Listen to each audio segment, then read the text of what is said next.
I know, you thought we were done with China. Man, we haven't even started. Trump just launched the biggest tariff strike in modern history. 145% on Chinese imports, and China hit back with 125%.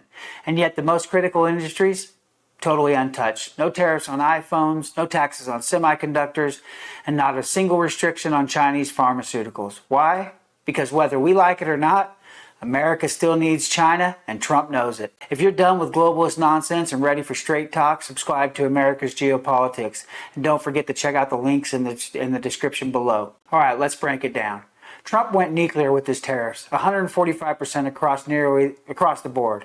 But there were some very deliberate exemptions. Consumer electronics, semiconductors, pharmaceutical components, in other words, the core of our modern economy.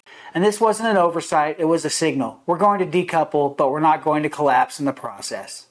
This isn't about punishing China blindly, it's about targeted strategy. Taking apart the relationship piece by piece without pulling the pin on a financial grenade. Let's talk about the tech industry. Apple, Nvidia, AMD, their designs are American, but their manufacturing and testing, well, that's deep inside Chinese and Taiwanese facilities. And it's not just iPhones, it's EVs, missile systems, drones, everything that depends on rare earth minerals. And China controls over 60% of the global rare earth supply. Try building America's future without those materials, you can't get it done. So Trump didn't tariff them, not because he's backing down, but because he's buying time. Time to build supply chains in Mexico, Texas, Arizona. This isn't surrender, it's a setup. Now let's talk medicine. Almost 90% of U.S. drug ingredients are imported, most from China, some from India. You like insulin, blood pressure meds, antibiotics? Guess what? Those raw ingredients start in Chinese chemical factories. If Trump taxed pharma imports right now, people could die. Hospitals could run short, and that wouldn't be a strategy, that would be chaos. Instead, Trump is setting up a reshoring push.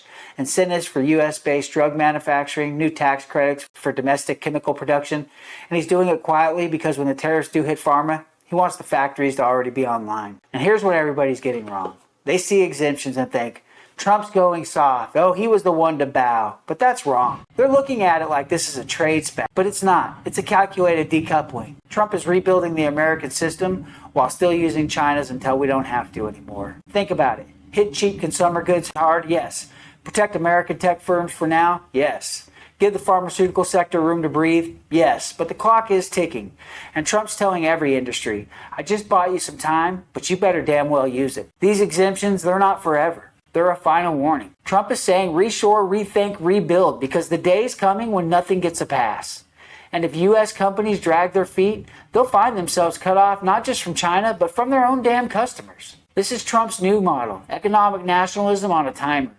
The tools are in place, tariffs, tax incentives, strategic pressure, and the industries that move fastest, they'll survive. The ones that don't, well, we know what happens. We've seen this happen time and time again. They'll get crushed and be gone. So here's the truth. Trump isn't scared of China, he's just playing the long game. Nor is China scared of Trump.